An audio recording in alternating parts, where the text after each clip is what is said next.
بسم اللہ اولہ و آخرہ۔ پچھلی نشست میں جو گفتگو چل رہی تھی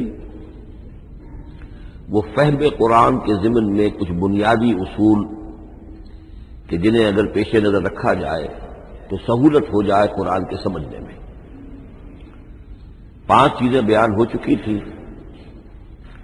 نمبر 1، قرآن کا اسلوب استدلال منطقی نہیں ہے، فطری ہے، نیچرل اور خطابی ہے، انسان کو خود غور و فکر کرنے اور اپنے اندر جھانکنے کی دعوت دیتا ہے قرآن۔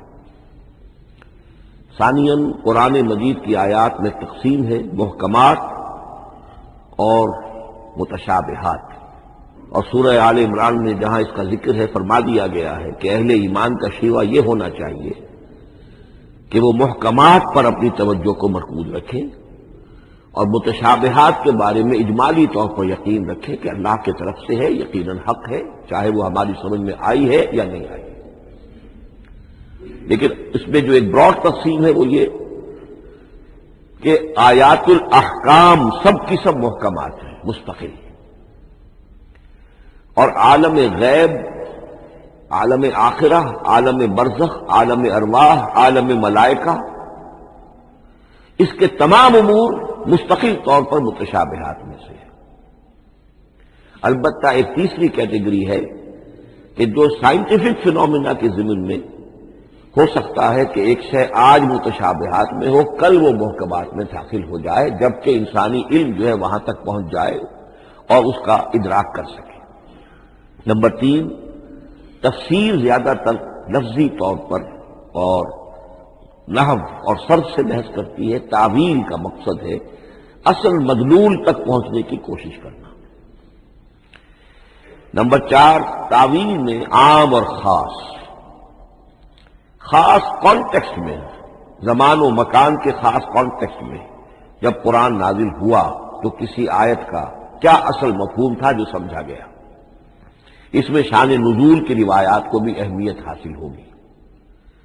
لیکن چونکہ قرآن مجید صرف اس دور کے لیے یا اس علاقے کے لوگوں کے لیے ہدایت نامہ بن کر نہیں آیا تھا، بلکہ پوری نوع انسانی کے لیے تابد الآباد، لہذا اسی میں وہ مضمر ہے، اس میں وہ ہدایت مضمر ہے کہ تعویل عام کر کے آیت کے الفاظ، ان کا در و بست اور آیت کا سیاق و سباق اس کے حوالے سے، اور القرآن یفسر بعضہ بعضا کے حوالے سے یقیناً جو ہے اس میں ابدی ہدایت جو مضمر ہے وہ بھی حاصل کی جا سکتی ہے۔ نمبر 5، تذکر اور تدبر کا فرق، یہ دونوں الفاظ قرآن کے ہیں۔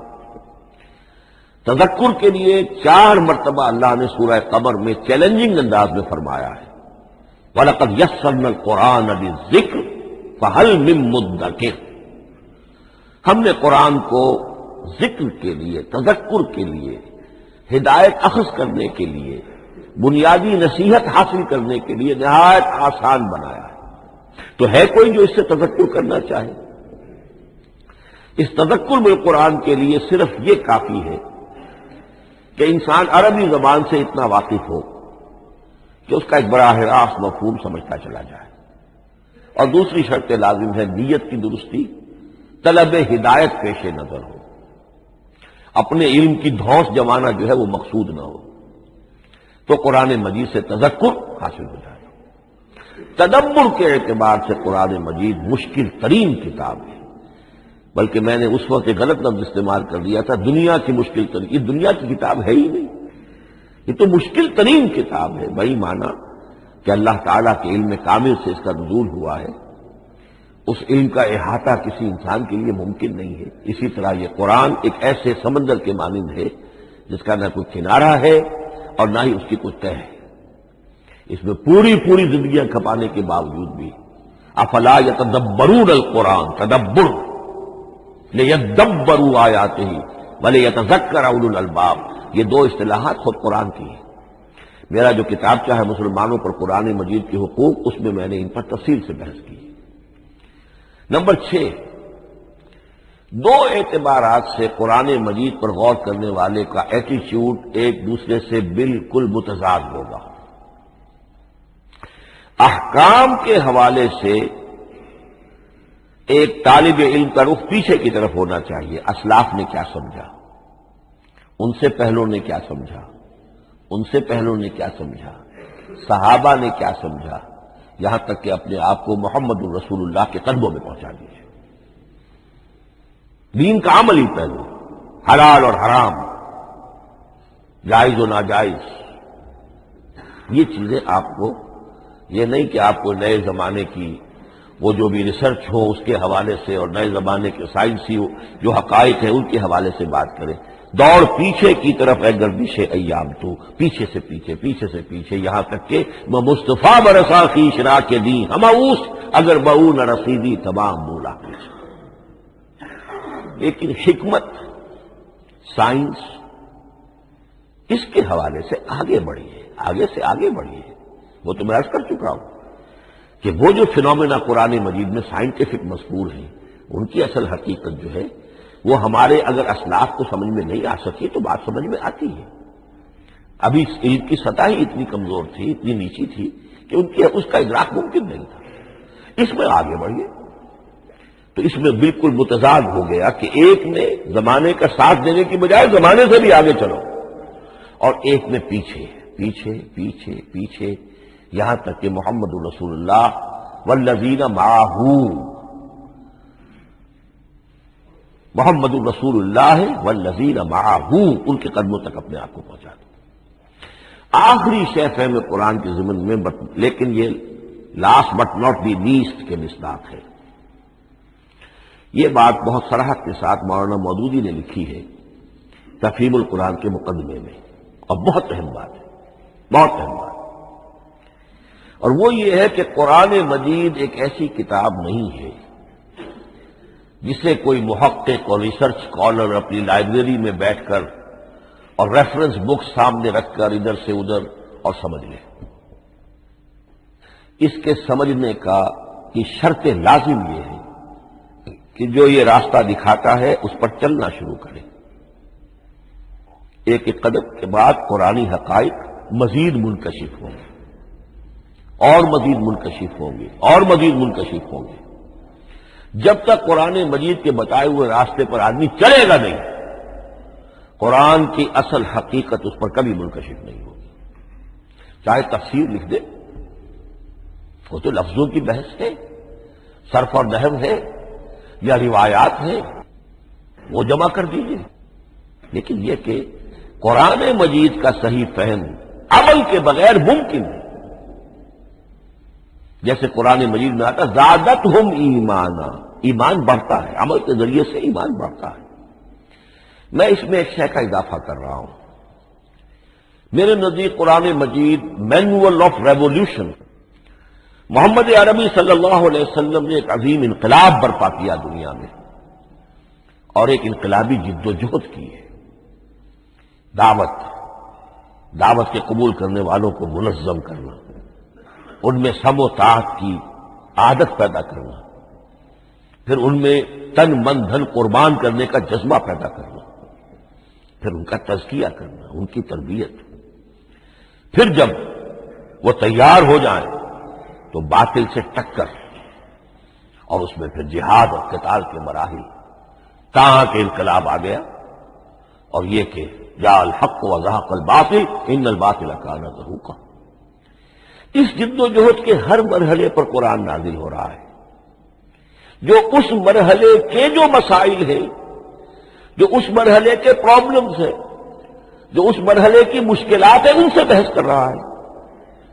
اب اگر کوئی فرد یا کوئی گروہ اس پروسیس میں وہ داخل ہی نہیں، وہ سمجھ ہی نہیں سکتا کہ یہ جو بات کہی جا رہی ہے اس کا اصل محل کیا ہے، مقام کیا ہے، کیوں کہی جا رہی ہے، وہ تو جب اسی قسم کی انقلابی جد و جہد میں کوئی خود مبتلا ہوگا تو اسے معلوم ہوگا یہ تھی وہ مشکل، یا یہ تھا وہ مسئلہ، یا یہ تھا وہ مرحلہ جو اس وقت کی جو جد و جہد تھی محمد الرسول اللہ والذین معہ کی، کہ اس وقت یہ آیات نازل ہوئی. اس طریقے سے مینول آف ریولیوشن میں کہا کرتا ہوں، کیونکہ ہماری جو طب کی تعلیم ہوتی ہے ان میں مینول آف ڈسیکشن، سب سے پہلے جو ہے اناٹمی پڑھائی جاتی ہے اور ڈیڈ باڈی کی ڈسیکشن ہوتی ہے، تو مینول آف ڈسیکشن جو ہے وہ پہلی کتاب ہوتی ہے جو ہمیں ملتی ہے۔ یہ ہوتا ہے، بتایا جاتا ہے یہاں ذرا شکاف دو اور یہ کھال کو کاٹو، اس کے اندر تمہیں یہ نظر آئے گا، یہ فیشیا ہے، پھر اسے اس کے اندر ایک اور شگاف دو، یہ نظر آئے گا۔ بالکل اسی طریقے سے قرآن مجید کی انگلی پکڑ کر اگر آپ چلیں گے تو پھر درجہ بدرجہ قرآن آپ پر منکشف ہوتا چلا جائے گا۔ اور اگر آپ نے اسے صرف ایک اکیڈمک ایکسرسائز بنا لیا، ایک علمی بات ہے، اس سے آگے کچھ نہیں، تو قرآن مجید کا جو اصل لب لباب ہے، جو اصل اس کا جوہر ہے، وہ کبھی منکشف نہیں ہوگا۔ اب آئیے ایک اہم موضوع، اعجاز قرآن کے وجوہ کیا ہے۔ پہلی بات تو یہ سمجھ لیجئے کہ قرآن مجید کی حقانیت پر بنیادی طور پر دو قسم کی دلیلیں ہیں۔ ایک دلیل خارجی ہے، خارجی دلیل محمد الرسول اللہ صلی اللہ علیہ وسلم کی شخصیت اور آپ کا کارنامہ، الصادق الامین، قد لبثت فیکم عمرا، میں تمہارے مابین ایک عمر گزار چکا ہوں، تم نے مجھے دیکھا، میرا کردار دیکھا، تم نے خود مجھے الصادق اور الامین کا جو ہے خطاب دیا، تو خود حضور کی شخصیت دلیل ہے قرآن مجید کی حقانیت پر۔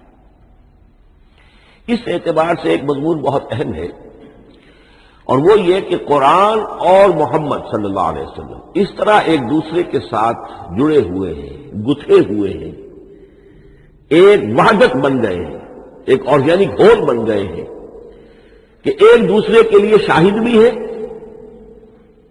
اور ایک دوسرے کے لیے کمپلیمنٹری بھی ہے، جس کے لیے میں دو مقامات سے استشہاد کروں گا۔ سورہ بینہ میں فرمایا لم یکن الذین کفروا من اہل الکتاب والمشرکین منفکین حتی تأتیہم البینہ، اہل کتاب میں سے اور کفار میں سے، مشرکین میں سے جو لوگ جنہوں نے کہ کفر کیا تھا، وہ علیحدہ نہیں کیے جا سکتے تھے جب تک کہ بینہ نہ آ جاتے۔ اب بینہ کیا ہے؟ رسول من اللہ یتلو صحفا مطہرۃ فیہا کتب قیمہ، بینہ دو چیزوں سے مل کر بنی، رسول من اللہ یتلو صحفا مطہرۃ فیہا کتب قیمہ، رسول اور قرآن مل کر بینہ ہے، رسول کی شخصیت بین ہے، اور یہ قرآن مجید کے لیے دلیل ہے۔ دوسری طرف قرآن مجید محمد کی رسالت کا ثبوت ہے، جیسے کہ آپ دیکھتے ہیں یاسین والقرآن الحکیم انک لمن المرسلین، والقرآن الحکیم، قسم ہے اس قرآن حکیم کی، یعنی یہ قرآن حکیم گواہ ہے، شاہد عادل ہے کہ اے محمد آپ اللہ کے رسول ہیں۔ محمد کی شخصیت حقانیت قرآن پر دلیل ہے، قرآن محمد کی رسالت پر دلیل ہے، ایک دوسرے کے شاہد۔ دوسرا مقام سورۃ طلاق کا ہے، قد انزل الیکم ذکرا، دیکھو لوگو اللہ نے تمہارے لیے یاد دہانی ذکر نازل کر دیا ہے۔ وہ یاد دہانی کیا ہے؟ رسولا یتلو علیکم آیات اللہ مبینات، اللہ کا ایک رسول جو تمہیں پڑھ کر سنا رہا ہے اللہ کی آیات بینات۔ یہ دونوں چیزیں مل کر بینہ بنا، دونوں چیزیں مل کر ذکرا بنا۔ اس حوالے سے یہ دونوں چیزیں ایک دوسرے کے ساتھ یوں سمجھیے کہ اس طریقے سے گتھی ہوئی ہیں، دونوں حقیقتیں اس طرح جمع ہیں کہ ایک دوسرے سے جدا نہیں کی جا سکتی۔ اگلی بات یہ سمجھیے کہ قرآن مجید محمد الرسول اللہ کا اصل معجزہ، بلکہ اس سے آگے بڑھ کر ایک لفظ استعمال کروں گا، واحد معجزہ ہے۔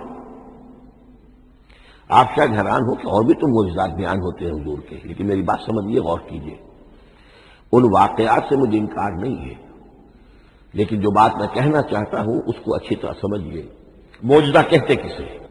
معجزہ عاجز کر دینے والی شے۔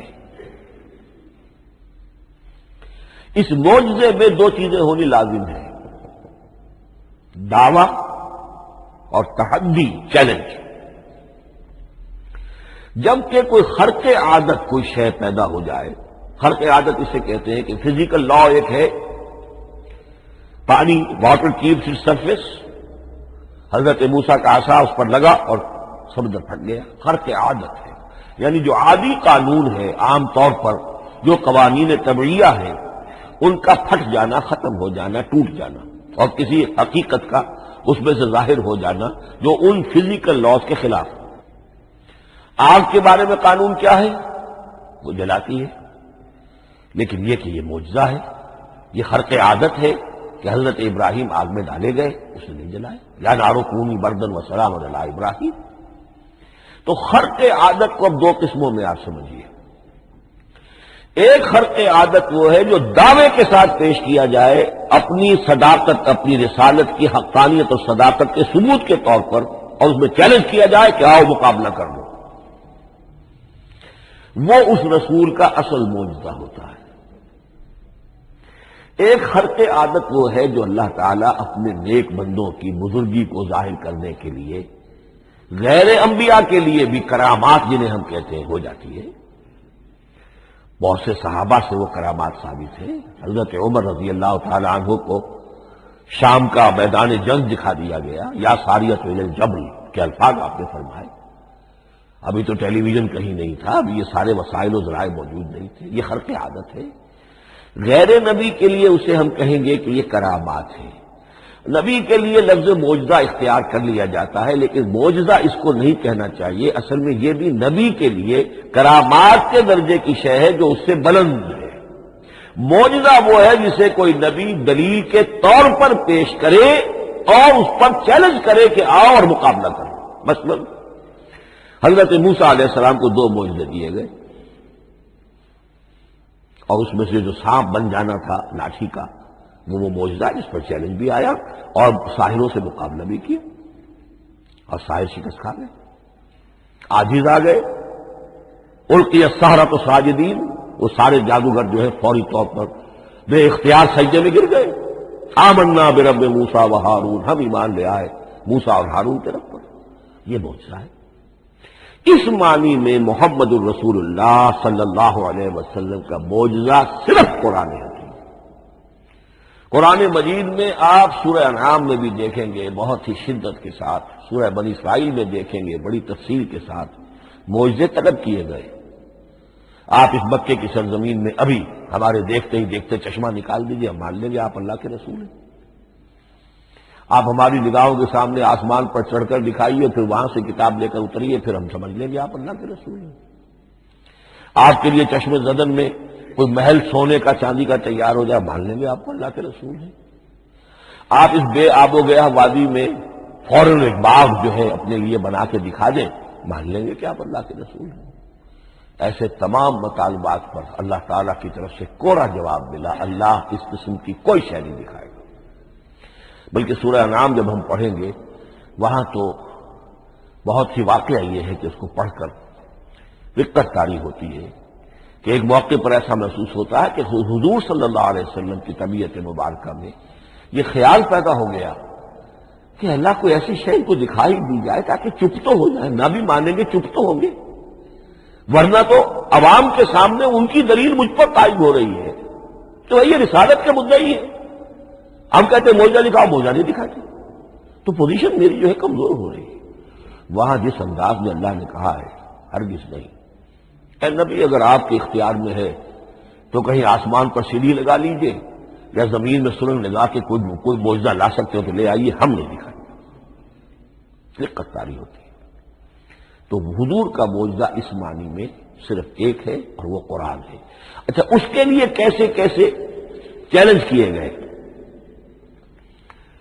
ام یقولون تقولہ بل لا یؤمنون فلیاتوا بحدیث مثلہ ان کانوا صادقین، سورۃ الطور۔ کیا ان لوگوں کا کہنا یہ ہے کہ یہ کلام خود محمد نے موضوع کر لیا ہے صلی اللہ علیہ وسلم؟ تو اگر ایسی بات ہے تو وہ بھی ایسا ہی کلام پیش کر دیں۔ تحدی، اس چیلنج کو کوئی قبول نہیں کر سکا۔ کم سے کم اس شرافت کا اقرار کرنا پڑتا ہے کہ اس وقت عرب قوم میں یہ شرافت تھی کہ کسی نے اٹمپٹ بھی نہیں کی، ورنہ کوئی شخص الٹی سیدھی عبارت لکھ کر لے آتا اور کھڑا ہو کر کہہ دیتا کہ ٹھیک میں کہتا ہوں یہ ہے، یہ قرآن کی طرح کا کلام ہے۔ نہیں، کسی نے نہیں کیا۔ تاریخ یہ بتاتی ہے کہ اس تحدی کا کوئی کسی نے قبول نہیں کیا۔ اسی طرح فرمایا سورہ بنی اسرائیل میں قل لئن اجتمعت الانس والجن على ان ياتوا بمثل هذا القرآن لا ياتون بمثله ولو كان بعضهم لبعض ظهيرا۔ چیلنج ہے، اے نبی کہہ دیجئے اگر تمام انسان تمام جن مل کر بھی چاہے کہ ایسی کوئی کتاب وہ مرتب کر لے، نہیں کر سکیں گے، چاہے وہ سب کے سب ایک دوسرے کی مدد کرے۔ ہے کہ نہیں چیلنج؟ اسی طریقے سے سورہ ہود میں فرمایا، اب اس کو کہتے ہیں برسبیل تنزل، پوری کتاب نہیں لا سکتے قرآن جیسی، چلو تو 10 صورتیں لے آؤ۔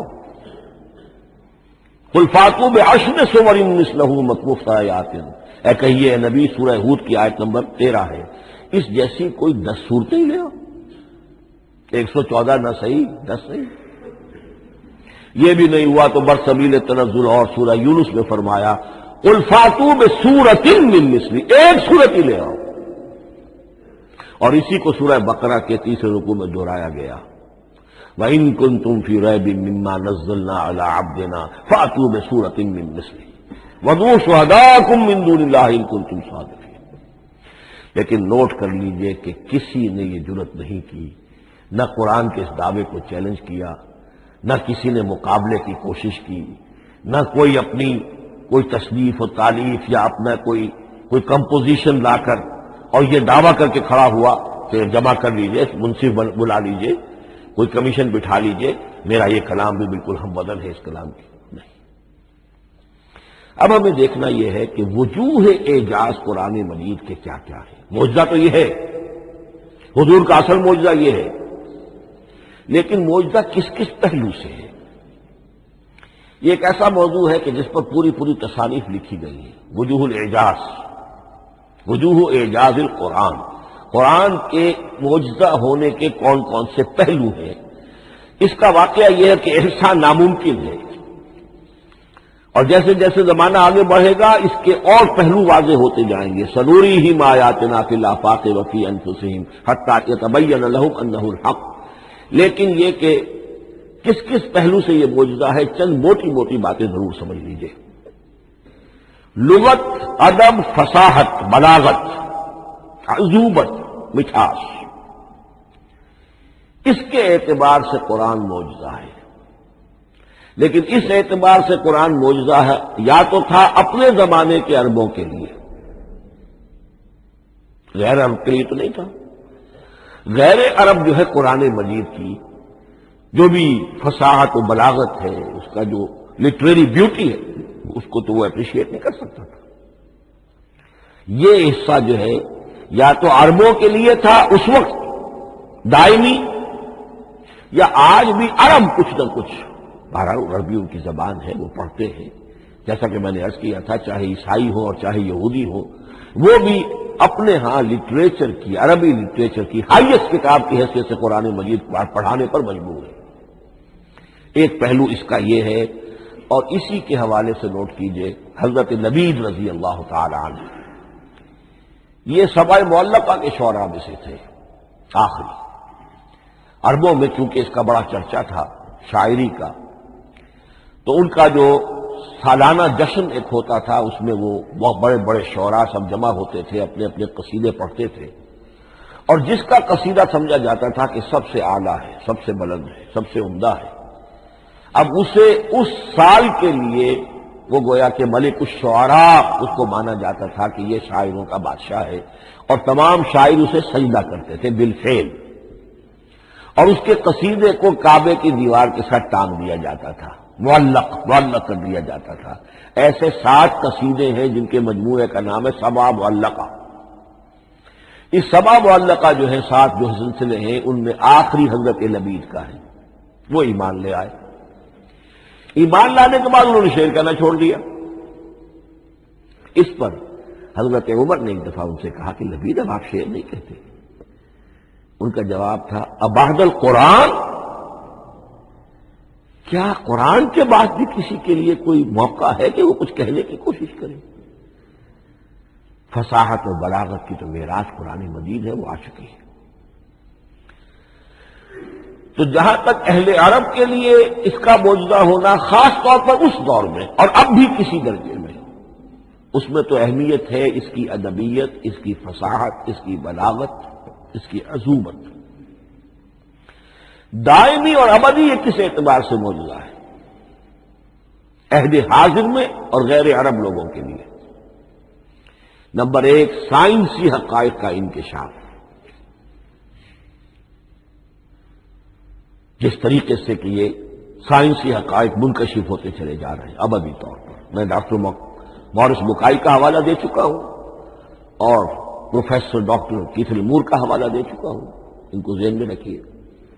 سنریہم آیاتنا فی الآفاق وفی انفسہم حتی یتبین لہم انہ الحق۔ نمبر دو، حضور کا وہ کارنامہ کہ آپ نے ایک عظیم انقلاب برپا کر کے دکھایا اور وہ نظام قائم کر کے دکھایا کہ جس سے بہتر، جس سے عادلانہ، جس سے زیادہ منصفانہ کوئی نظام دنیا میں نہ آج تک قائم ہوا ہے اور نہ اس کی کوئی دوسری نظیر پیش کی جا سکتی۔ یہ ہے سب سے بڑا معجزہ، اور معجزہ ہوا قرآن سے۔ اتر کر حرا سے سوئے قوم آیا اور ایک نسخہ کیمیا ساتھ لایا۔ یہ سارا معجزہ جیسا کہ میں نے شروع میں عرض کیا ہے، محمد اور قرآن دونوں مل کر بینہ بھی ہے تو رسول من اللہ یتلو صحفا مطہرۃ فیہا کتب قیمہ قد انزل الیکم ذکرا رسولا یتلو علیکم آیات اللہ مبینات۔ یہ معجزہ جو ہے جس کے حوالے سے دنیا میں بڑی بڑی شخصیات نے شہادت دی۔ ایم این رائے اس صدی کا ایک بہت بڑا انقلابی شخص، کمیونسٹ انٹرنیشنل کا رکن، اس صدی کی ابتدا میں جو شورا تھا، جو غلغلہ تھا، جو ولولہ تھا بولشوک ریولوشن کا، اور جو دنیا کے اندر ایک دھوم مچ گئی تھی، اس کو ذہن میں رکھیے۔ اور اس پہ کمیونسٹ انٹرنیشنل کا رکن ایم این رائے، 1920 میں اس نے لاہور میں ایک خطبہ دیا تھا، ہسٹوریکل رول آف اسلام، اور اس نے کہا تھا تاریخ انسانی کا عظیم ترین انقلاب وہ ہے کہ جو محمد نے برپا کیا صلی اللہ علیہ وسلم۔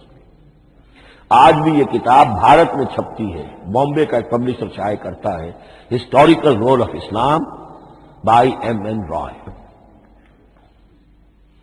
پھر آگے چلیے، ایچ جی ویلز اگرچہ انتہائی رقیق حملے کرتا ہے حضور کی زندگی کے بعض پہلوؤں پر، جیسے رشدی نے کیے ہیں یا جیسے تسلیمہ نسرین ایک بنگالی خاتون نے کیے ہیں، اسی طرح کے حملے کیے اس نے بھی۔ اور یہ اس لیے بتا رہا ہوں کہ یہ اسٹیبلش ہو جائے کہ وہ دوست نہیں ہے، دشمن ہے۔ عربی کا ایک مقولہ یہ ہے کہ الفضل ما شہدت بہ الاعداء، اصل فضیلت تو اس شے کی ہے جس کی گواہی دشمن دے۔ دوست تو تعریف کریں گے، قابل تعریف شے کی بھی تعریف کریں گے، بڑھ چڑھ کر کریں گے۔ یہ بھی ہو سکتا ہے کسی قابل مذمت شے کی بھی تعریف کر بیٹھے، دوست ہوئے۔ دشمن جو ہے وہ تو ظاہر بات ہے اسی بات کو مانے گا کہ جس میں کسی شک و شبہ کی گنجائش نہ ہو۔ اس لیے میں نے عرض کیا کہ دشمن ہے، رقیق حملے کرتا ہے، لیکن آخر میں جب آتا ہے concise history of the world میں چیپٹر جو ہے حضور پر، اس میں خطبہ حجت الوداع کا وہ حوالہ دیتا ہے، لا فضل لعربی علی عجمی ولا لعجمی علی عربی ولا لأحمر علی اسود ولا لأسود علی احمر الا بالتقوی۔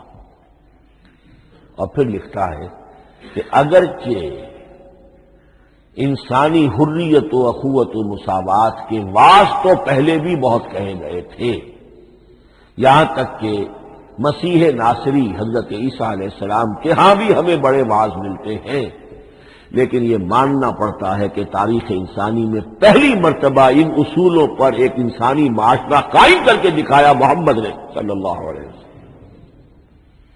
Although the sermons of human freedom, fraternity and equality were said before also, and we find a lot of them in Jesus of Nazareth, but it must be admitted that it was Muhammad sallallahu alaihi wasallam who established for the first time in history a society based on these principles.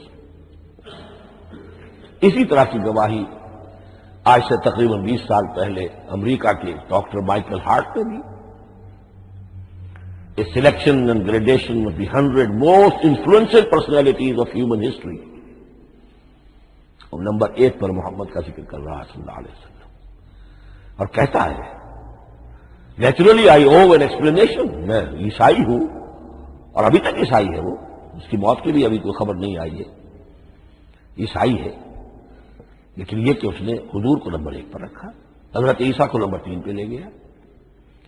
تو naturally I owe an explanation, اور پھر explanation دی ہے this is because he is the only person supremely successful in both the religious and secular fields.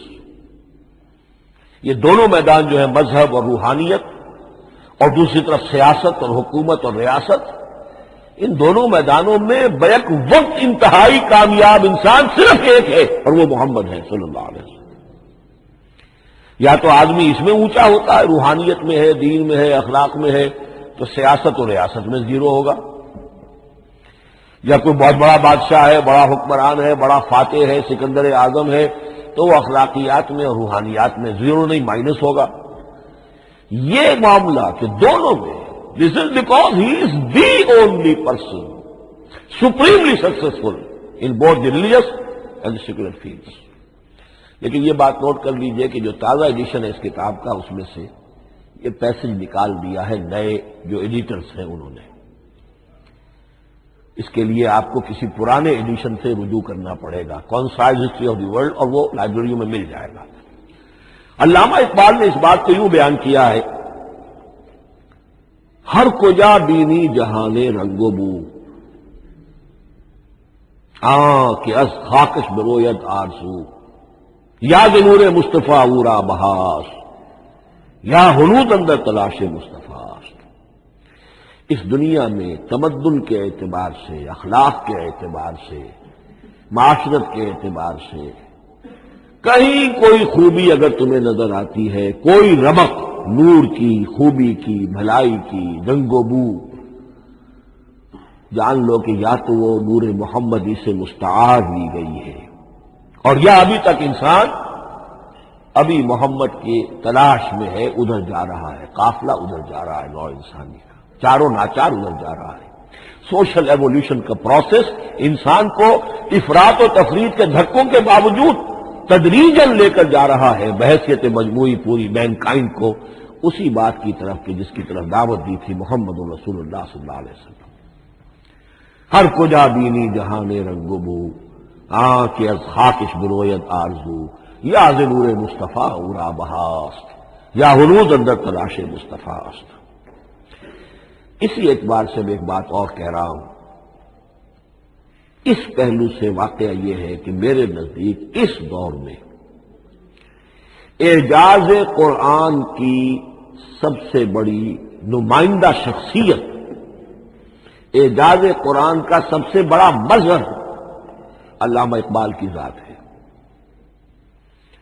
20ویں صدی کا مفکر، فلسفی، مشرق و مغرب کے فلسفے پڑھ چکا، قدیم اور جدید فلسفہ سب کا مطالعہ کیا، اور اس کے بعد اس کو قرآن کی حقانیت پر جو یقین نظر آیا ہے، قرآن کی عظمت جس طرح اس پر منکشف ہوئی ہے، وہ واقعہ یہ ہے کہ مجھے کم سے کم اپنی محدود معلومات کی حد تک عظمت قرآن کا وہ انکشاف کسی دوسرے شخص پر نظر نہیں آتا.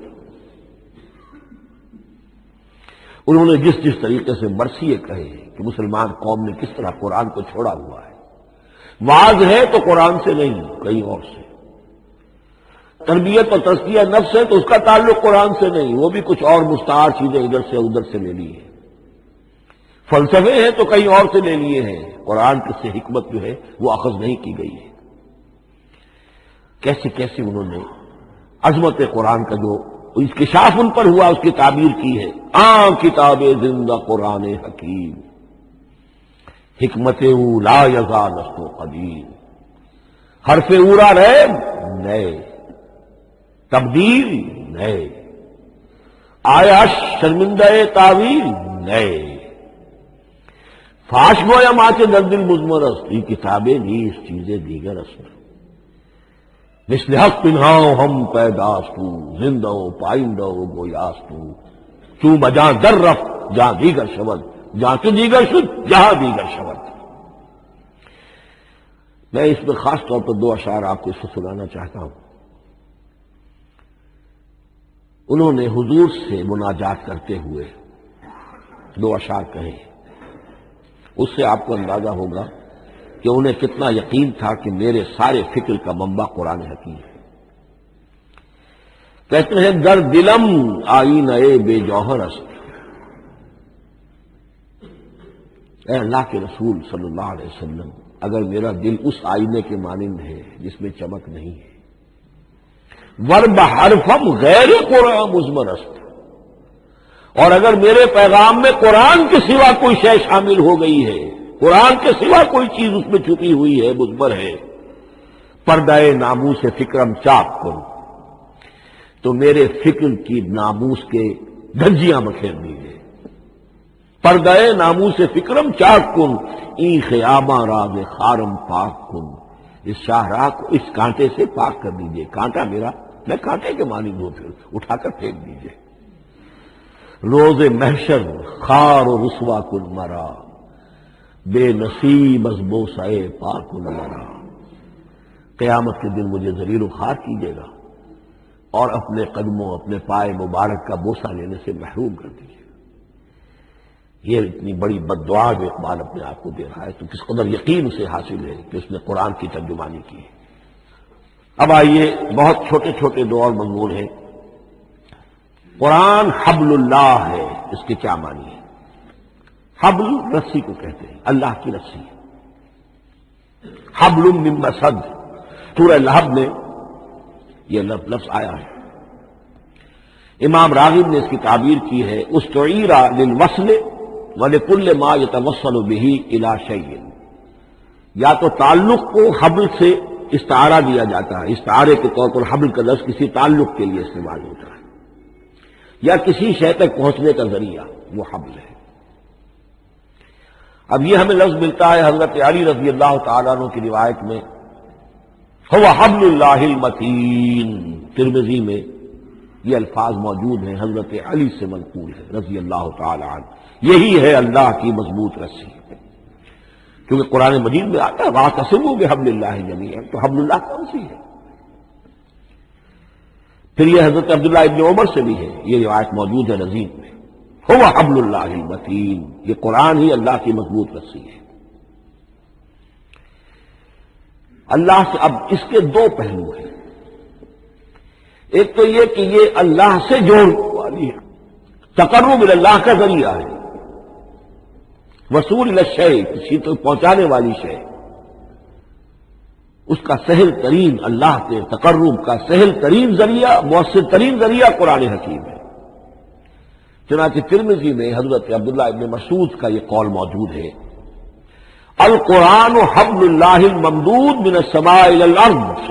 قرآن تو اللہ کی وہ رسی ہے جو تنی ہوئی ہے آسمان سے زمین کی طرف. یہ ترمذی میں تو اصل میں اثر ہے، حضرت عبداللہ ابن مسعود کا قول ہے، لیکن یہ کہ زید ابن ارقم سے یہ الفاظ جو ہیں مرفوعاً کہ یہ حضور کے الفاظ ہیں، یہ بھی منقول ہے کہ حضور نے فرمایا کہ القرآن حبل اللہ الممدود من السماء الی الارض. اور ایک بڑی پیاری روایت ہے طبرانی کی معجم کبیر میں کہ ایک مرتبہ حضور اپنے حجرے سے برآمد ہوئے، مسجد نبوی کے ایک گوشے میں دیکھا کچھ صحابہ بیٹھے ہوئے قرآن سمجھ رہے ہیں، سمجھا رہے ہیں، پڑھ رہے ہیں، مذاکرہ ہے قرآن. آپ کے چہرے پر بڑے بشاشت کے آثار لاحظ ہوئے، خوشی کے آثار. آپ چل کر تشریف لائے، پہلے ایک سوال کیا، الستم تشہدون اللہ الہ الا اللہ وانی رسول اللہ وہذا القرآن جاء من عند اللہ. کیا آپ لوگ اس کے گواہ نہیں ہیں کہ اللہ کے سوا کوئی معبود نہیں اور میں اللہ کا رسول ہوں، اور یہ قرآن خاص اللہ کے پاس سے آیا ہے؟ صحابہ کا جواب کیا ہو سکتا تھا؟ بلا یا رسول اللہ، کیوں نہیں اللہ کے رسول، ہم گواہ ہیں. اللہ کے سوا کوئی معبود نہیں، آپ اللہ کے رسول ہیں، اور قرآن خاص اللہ کے پاس سے آیا ہے۔ اب آپ نے فرمایا فاستبشروا، خوشیاں مناؤ، فإن هذا القرآن طرفه بأيديكم وطرفه بيد اللہ، اس لیے کہ یہ قرآن وہ شے ہے کہ اس کا ایک سرا تمہارے ہاتھ میں ہے، ایک سرا اللہ کے ہاتھ میں ہے۔ تو وصول الی اللہ کا مؤثر ترین طریقہ، تقرب الی اللہ کا مؤثر ترین طریقہ، سہل ترین طریقہ، شور شارٹ طریقہ وہ قرآن مجید ہے۔ اس اعتبار سے بھی کہ ہے یہ اللہ کی صفت، یہ ہم بحث کر چکے ہیں پہلے، اللہ کا کلام ہے، کلام صفت ہوتی ہے، اور صفت لا عین ولا غیر، یہ قرآن اللہ کا غیر نہیں ہے، ہم سمجھ نہیں سکتے، لیکن یہ کہ ہر صفت جو ہے وہ تو در حقیقت نہ عین ہے نہ غیر ہے۔ دوسری طرف یہی قرآن جو ہے حبل اللہ اس معنی میں بنتا ہے کہ مسلمانوں کو باہم جوڑنے والی شے، واعتصموا بحبل اللہ جميعا ولا تفرقوا، حبل اللہ کو مضبوطی کے ساتھ تھام لو، سب کے سب جمع ہو کر، یہ تمہیں تفرقے سے بچانے والی شے ہے۔ اس کی وجہ کیا ہے؟ ظاہر بات ہے کہ انسانوں جو ہے ان کے اندر اتحاد پیدا ہوگا اتحاد فکری کے نتیجے میں، فکر ایک ہو، نظریات ایک ہوں، ویلیوز ایک ہوں، مقاصد ایک ہوں، تبھی تو انسان متحد ہوں گے۔ یہ بھیڑوں کا گلہ تو نہیں ہے کہ چرواہے کی ایک لاٹھی کافی ہے ان کو جمع رکھنے کے لیے، وہ بھیڑوں کا گلہ ہے۔ انسانوں کو جمع کرنے کے لیے کوئی ایسی شے جو تمہیں ایک فکر سے، ایک نظریے سے، ایک مقصد سے، ایک نصب العین سے متصف کر دے، وہ تمہیں جوڑ دے گی۔ اور قرآن وہ شے ہے جو ایک فکر دیتا ہے، ایک خیال دیتا ہے، ایک نظریہ دیتا ہے، ایک عقیدہ دیتا ہے، ایک مقصد دیتا ہے، ایک نصب العین دیتا ہے، اللہ کے لیے جینا، اللہ کے لیے مرنا، ان صلاتی و نسکی و محیای و مماتی للہ رب العالمین، ایک آئیڈیل دیتا ہے محمد رسول اللہ کی شکل میں، لقد کان لکم فی رسول اللہ اسوۃ حسنہ۔ اب قرآن وہ چیز ہے کہ جو تمہیں آپس میں جوڑتی چلی جائے گی، تمہارے درمیان اتحاد پیدا ہو جائے گی۔ آخری چیز، مسلمانوں پر قرآن مجید کے حقوق کیا ہیں؟ یہ صرف اشارہ کروں گا اس لیے کہ اس پر میرا کتاب کیا موجود ہے، اور اس کتاب کے کو اللہ تعالیٰ نے بہت قبول عام عطا فرمایا۔ اس کا انگریزی ترجمہ کیا ایک صاحب نے، از خود کیا، خود ہی ٹائپ کیا، خود ہی چھپوایا۔ عربی ترجمہ ایک صاحب نے کیا، خود کیا۔ فارسی ترجمہ ایک صاحب نے کیا، خود کیا، بغیر کسی معاوضے کے۔ ملیشیا میں وہ چھپ چکا ہے، لاکھوں کی تعداد میں عام ہو چکا ہے۔ پھر میں نے ایک موقع پر 1970 میں رمضان مبارک کے دوران آخری عشرے میں مولانا بن نوری رحمۃ اللہ علیہ تشریف لائے ہوئے تھے مدینہ منورہ، اور میں نے بھی وہ پورا رمضان مبارک اس سال وہیں کیا تھا۔ میں نے ان کو دیا تھا کہ آپ دیکھیے اس میں کوئی غلطی ہو تو مجھے بتا دیجئے، میں اسے بڑے پیمانے پر شائع کرنا چاہتا ہوں۔ انہوں نے حالت اعتکاف میں مسجد نبی میں پڑھا ہے، صرف ایک جگہ ایک جملے میں انہوں نے اصلاح تجویز کی، وہ میں نے کر دی۔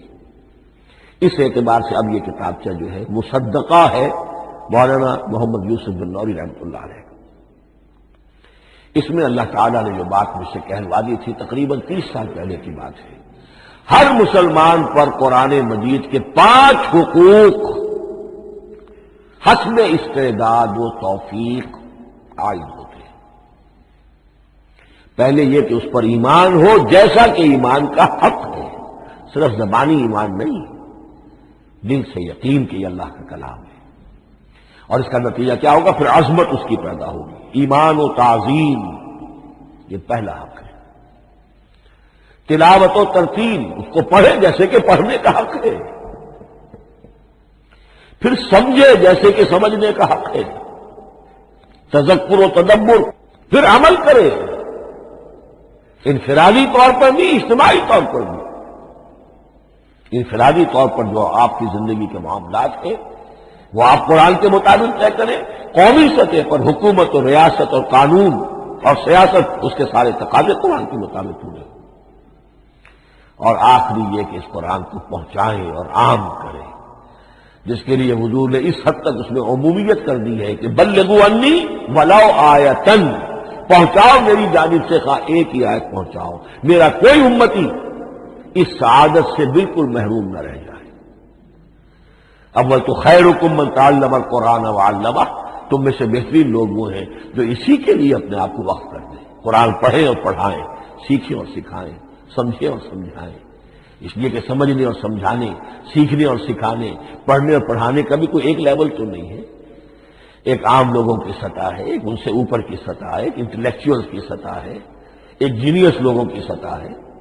ان تمام سطحوں پر قرآن کو سمجھانے کے لیے، پہنچانے کے لیے خود بھی تو اوپر اٹھنا پڑے گا، خود اسے سیکھنا پڑے گا، خود اس کی گہرائی میں غوطہ زنی کرنی پڑے گی، اور یہ ایک لائف لانگ پروسیس ہے، یہ کوئی پارٹ ٹائم جاب نہیں ہے، یہ کوئی صرف پیس ٹائم نہیں ہے، یہ کوئی ہابی نہیں ہے، ہمہ وقت ہمہ تن خیرکم من تعلم القرآن وعلمہ۔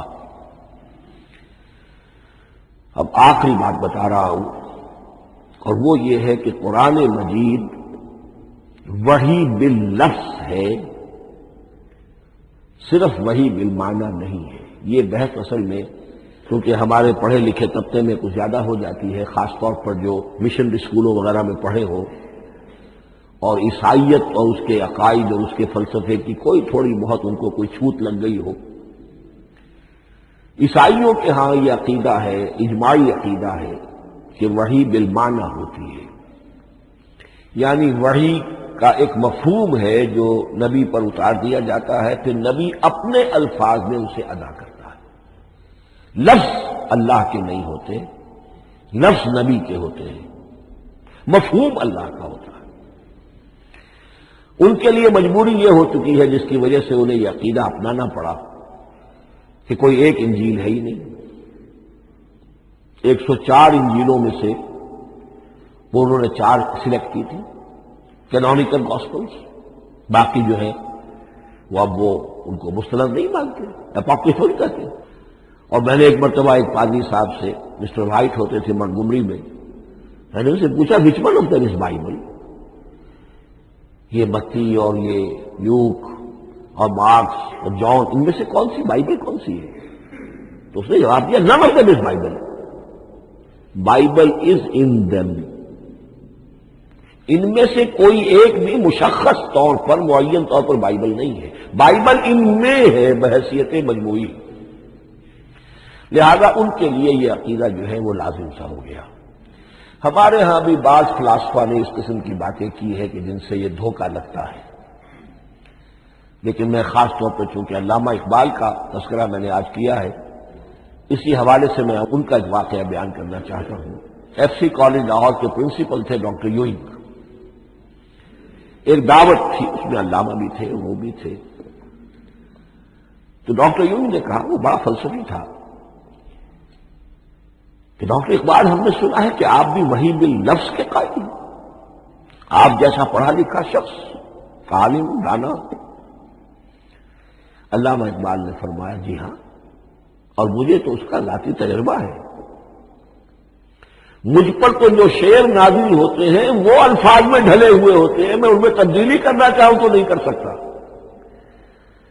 تو اگرچہ اس سوال اس جواب کو ہم کہیں گے کہ یہ الاجوبۃ المسکتہ، مسکت چپ کر دینے والا جواب تھا کہ جو علامہ اقبال نے دیا، لیکن ذہن میں رکھیے یہ کہ جو وحی باللفظ ہے وہ ختم ہو چکی محمد رسول اللہ صلی اللہ علیہ وسلم پر، وحی رسالت وحی باللفظ ہے، وہ ختم ہو چکی۔ البتہ الہام، کشف، رویا، القاء، یہ وحی بالمعنی ہے، یہ کوئی ایک شے ہے جو دل میں ڈال دی جاتی ہے، اس کے دروازے آج بھی کھلے ہوئے ہیں۔ اور یہ جان لیجئے قرآن مجید کی حقانیت کا جو اصل ثبوت ہے وہ یہ ہے کہ آپ اسے اپنے باطن کے اندر محسوس کریں۔ یہ جو باطنی تجربہ علامہ اقبال نے کہا ہے کہ انسان اپنے باطن میں محسوس کرے کہ ہاں یہ بات ہے، ٹھیک ہے، اس کے لیے کہ علامہ ابن قیم رحمۃ اللہ علیہ کا قول ایسا ہے، بڑا پیارا قول ہے قرآن کے کچھ پڑھنے والے ایسے ہیں جب قرآن کو پڑھتے ہیں تو یوں محسوس کرتے ہیں کہ ہم مصحف سے نہیں پڑھ رہے، لوح قلب سے پڑھ رہے ہیں، ہمارے دل پر لکھا ہوا قرآن موجود ہے، یعنی ہماری فطرت، ہمارے اندر کی کوئی حقیقت ہے جو سرٹیفائی کر رہی ہے، توثیق کر رہی ہے، اٹیسٹ کر رہی ہے، ہاں یہ ٹھیک ہے۔ اور اس کی وجہ کیا ہے؟ ہماری روح اور اس قرآن کا منبع وہ ایک ہی ہے، وہ ذات باری تعالی ہے، یہ کلام اللہ ہے، اور ہماری روح امر اللہ۔ یسألونک عن الروح قل الروح من امر ربی وما اوتیتم من العلم الا قلیلا۔ بس میں اسی پر اکتفا کر رہا ہوں۔ بارک اللہ لی ولکم فی القرآن العظیم ونفعنی وإیاکم بالآیات والذکر الحکیم۔